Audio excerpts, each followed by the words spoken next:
ஏழை மக்கா எல்லாம் எப்படி இருக்கீங்க? நல்லா இருக்கீங்களா? நானும் நல்லா இருக்கேன். நீங்களும் நல்லா இருப்பீங்கன்னு நினைக்கிறேன். எல்லாருக்கும் இன்றைக்கி பொழுது நல்லபடியாக போகட்டும். இது வந்து 2வது நாள் விரதங்க. ஸ்டார்ட் பண்ணியாச்சு.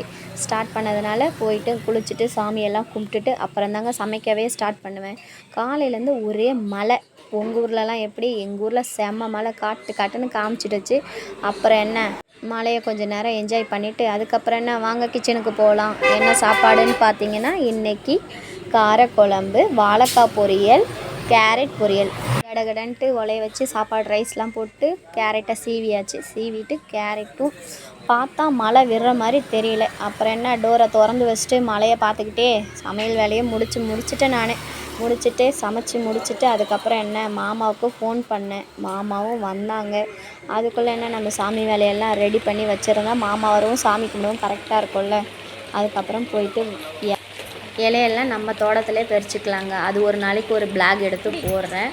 தோட்டத்திலே எல்லாமே இருக்குது. அப்புறம் என்ன, கொஞ்சம் டயர்டாகிடுச்சு. விரதம் பண்ணுறதுக்கு 12 மணிக்கு தானே பண்ணணும்.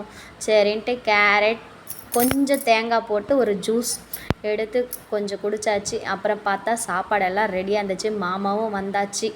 எல்லாத்தையும் எடுத்து பரிமாறி இலையில போட்டு மாமாவை சாமி கும்பிட சொல்லியாச்சு. மாமாவும் ஓகே ரெடி அப்படின்ட்டு சாமி கும்பிட கிளம்பியாச்சு.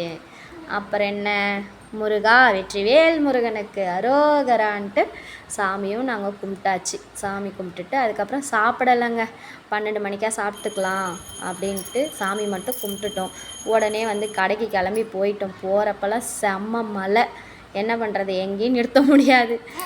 கடையிலேருந்து ஃபோன் வந்துச்சேன்னு கிளம்பி போயாச்சு. போகிற வழியெல்லாம் சிலுன்னு செம்ம காற்று தான். போங்க, என்ஜாய்மெண்ட்டாக தான் இருந்துச்சு. ரொம்ப நாள் கழித்து மழையில் நனைஞ்சோல்ல. ஆனால் செம்ம ஹாப்பிங்க.